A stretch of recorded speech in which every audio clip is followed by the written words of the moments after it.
지난 4년의 겨울 동안 누가 문재인 좌파 독재 정권하고 싸웠습니까? 또 누가 앞으로 싸울 수가 있습니까? 자유우파 국민 후보, 대구 시민의 자존심 후보, 저 조은진밖에 없습니다. 제가 사선되면 힘을 가지고 바로 보수 대통합을 하겠습니다. 미래통합당에서 거부했지만 보수 대통합으로 단일 후보를 통한 정권 교체를 반드시 하겠습니다.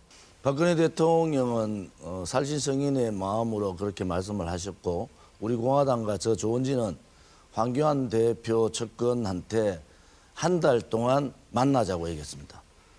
아무 조건 없이 연대든 연합이든 통합하자 이렇게 얘기를 했는데, 오늘 이 순간까지 황교안 대표 전화 한 통화 없습니다. 보수 분열은 황교안 대표한테 있습니다. 또 하나 유승민계 19명, 김무성계 15명, 조은진 후보님, 제가 주도권이 있습니다. 공천 주면서 바꾸실 마음이 없다는 말씀이죠. 얘기 안 하는 것은 대단히 끊으세요. 보수 분열에 책임이 있다 이렇게 봅니다. 박근혜 대통령의 뜻을 발로 차버린 겁니다.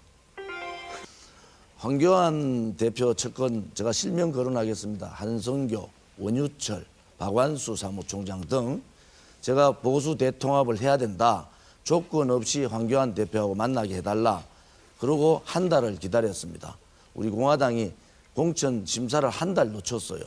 그런데 유승민계 19명 공천하고 김무성계 15명 공천하고 그다음에 안철수계 5명, 이현주 4명 공천하고 바깥에 문재인 정권과 투쟁했던 우리는 발로 차버렸습니다. 누가 보수 분열을 얘기합니까? 보수 분열은 황교안 대표가 한 거예요. 지금이라도 오늘이라도 황교안 대표는 4.15 총선을 보수 대통합으로 이기려면 오늘이라도 저한테 전화하셔야 됩니다. 안 그러면 제 전화를 받아야 돼요. 지금 다른 분들이 판단을 착각하고 있는데, 우리는 보수 대통합을 위해서 조건 없이 만나자고 한 달 동안 매일매일 정론관에서 발표를 했습니다. 그런데 안 들어줬잖아요. 제가 당선되면은 제 모든 것을 던져서 보수가 하나 되도록 하겠습니다. 그리고 그 보수 하나 된 정당의 당대표로 출마하겠습니다. 당대표로서 단일 후보, 대통령 후보 내서 정권 교체를 반드시 이루겠습니다. 그것이 지금 정치인들이 해야 될 일이에요. 좌파 독재 정권이 나라를 말아먹고 있는데 정치인들이 안일하게 말로만 떠들어도 되겠습니까? 특히 대구 경북 정치인들 정신 차려야 돼요. 그렇지 않으면요, 나라 다 무너지고 우리 미래 세대들한테 희망도 없고 비전도 없는 거예요. 우리한테 주어진 역사적 책무는 자유민주주의 체제를 수호하라는 거고 시장 경제를 지키라는 겁니다. 정치인이면은 좀 이런 부분에 대해서 관심을 가지세요. 나라가 망할 때 대구 경북이 소외되고 대구 경북이 완전히 침체되는데 정치인들이 자기 정치 이익만 얘기해서 되겠습니까? 오늘 이 토론을 보면서도 마찬가지입니다. 좀 더 정치인답게 국회의원 하려면 국회의원답게 좀 어젓해야 되잖아요. 대구 경북 시민 시도민들이 지켜보고 있는 거예요.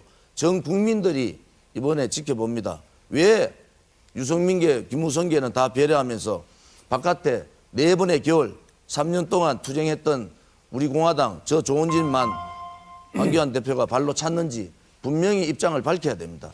이것이 진실입니다. 코로나19 사태가 장기화되면서 자영업자와 취약계층의 어려움이 커지고 있고 또 지자체별로 이 재난기본소득 논의가 점점 활발해지고 있습니다. 또 이 재난기본소득을 도입할 경우 지급 대상 범위와 또 적정한 금액, 지급 방식에 대해서 구체적으로 말씀해 주시기 바랍니다.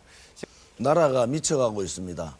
돈으로 모든 것을 해결하려고 합니다. 그것은 좌파 정권은 그럴 수 있어요. 포퓰리즘 정책을 하는데 지금 원래 예산 70조 채무 예산입니다. 적자 예산이죠. 빚내가지고 예산 채워집니다. 또 각 가구당 주자, 또 미래통합당은 한 인당 50만 원씩 주자. 그러면은 민주당 13조, 미래통합당 25조 들어갑니다. 그렇게 하시면 안 됩니다. 국가의 예산이 남아서 있으면 모르지만은 빚내서 예산을 쓰고 있는 이 상황에서 이렇게 막 뿌린다고 선거 앞두고 돈을 뿌려서 되겠습니까? 이것은 거대 여당이나 거대 야당 책임 있는 거대 여당 야당이 아니에요.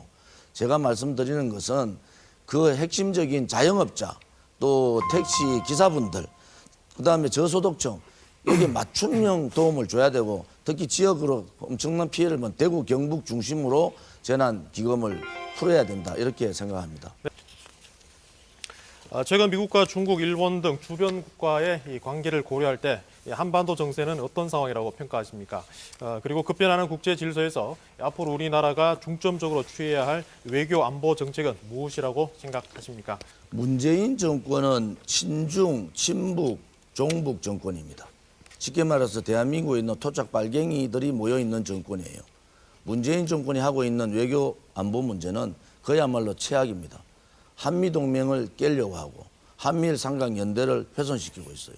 9.19 군사합의를 통해서 대한민국의 군사권조차도 북한에 줘버렸습니다. 이 문재인 정권이 하고 있는 이 외교 안보 문제 때문에 왜 국격이 떨어지고 국민들의 자존심이 상해야 됩니까? 우리 대한민국이 언제 중국 눈치 보고 언제 북한 김정은 눈치 봤습니까?